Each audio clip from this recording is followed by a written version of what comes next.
the question of problems.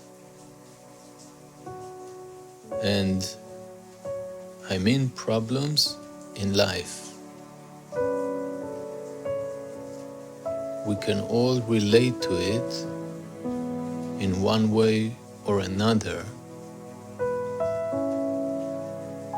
but the structure and the nature of what we consider a problem in life is same to all of us and to all of the problems.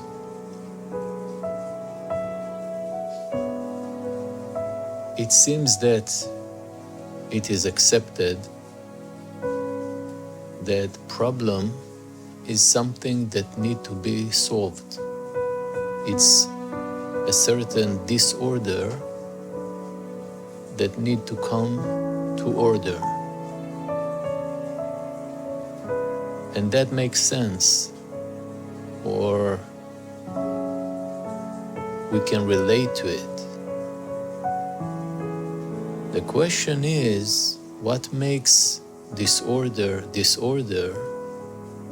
and what do we create in the attempt to turn this so-called disorder to order? To walk away from all philosophical, theoretical, conceptual arguments, best is to look at the facts. The course of life is constantly flowing, changing, adapting.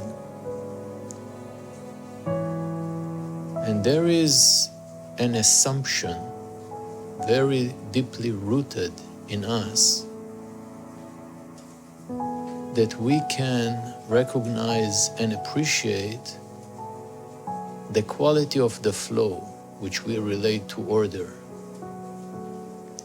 The assumption is that we can say when things are in place as they should be, and we can say when they go out of this flow.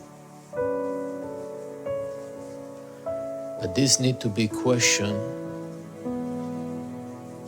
once and for all within yourself. When you look at the fact,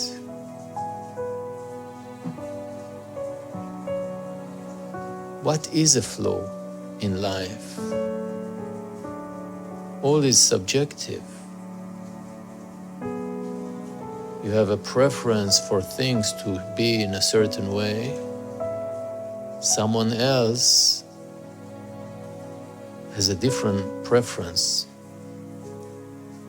You get used to a certain pace or sequence or rituals or the opposite of those. And then when the actuality doesn't meet your preference, you say this is out of the flow, there is a problem.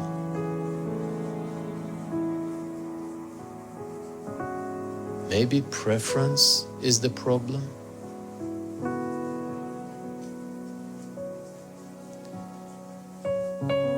Can you prefer what is? Can you in your life live, flow, and prefer, meaning give the utmost care and attention and energy to what is? What problem will you have?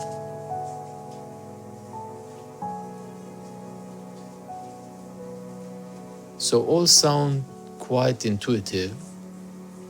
It makes sense, but you would say it's easier said than done. It's very true. In fact, it cannot be done. What's taking place is that what is, the things as they are, is always as it is, whether your preference meet that or not. You, on the other hand, never blend within what is, because what is a fact, and you are a set of ideas, preferences, changing values, different reactions. So the real question is, can what is take command in your life? And in a slightly not twisted but misleading way, can you trust what is? Again, the answer no. What is doesn't seek or need or can be subject to your attitude. What is simply as it is. So the whole view turned from a problem in what is to see that you, as the one that so-called has the problem, are the problem, if at all.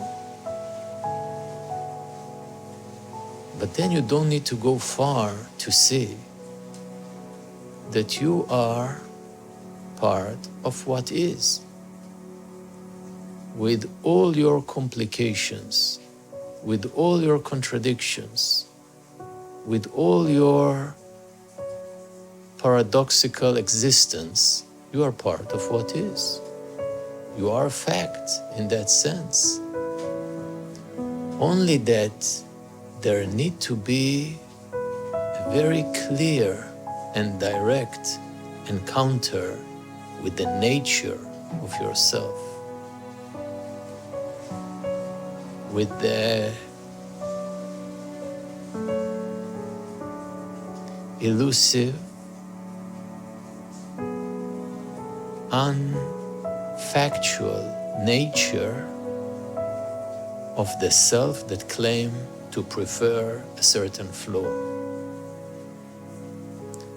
It all leads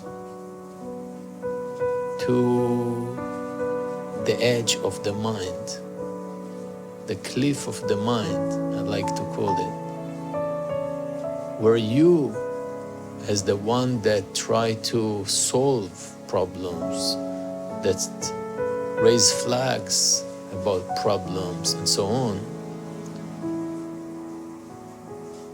you yourself make the problem exist. You invent the problems. And that's the nature of that movement of self. And the more you come to see it, the more peace is. Not the peace that is shakeable, but the presence of what is without resistance. And you can look at that now or whenever you realize that while you can spend your life solving problems that you invent, you can change your direction and approach, give the attention to the nature of the problem maker, reach the cliff of the mind, reach the recognition of your inherent limitation to change it, and move very softly without declaring it in your flow of attention to the appreciation of the beauty of what is. There is only one perfection, which is what is. You don't need to understand it. You certainly don't need to have a say or a preference or direct it. You can meet it as it is and be part of it, which you are, without resistance. Now I will just clarify where the trap is. This has nothing to do with giving up. On the contrary, this is the most vivid exploration. There is nothing passive in that. So find the joy, the beauty, and the aliveness in exploring the whole field of problems and seeing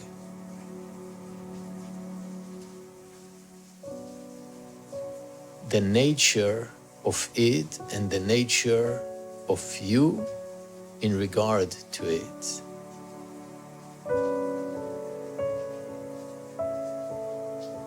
This is a never-ending journey that only becomes more real and beautiful as you meet it, the actuality of it.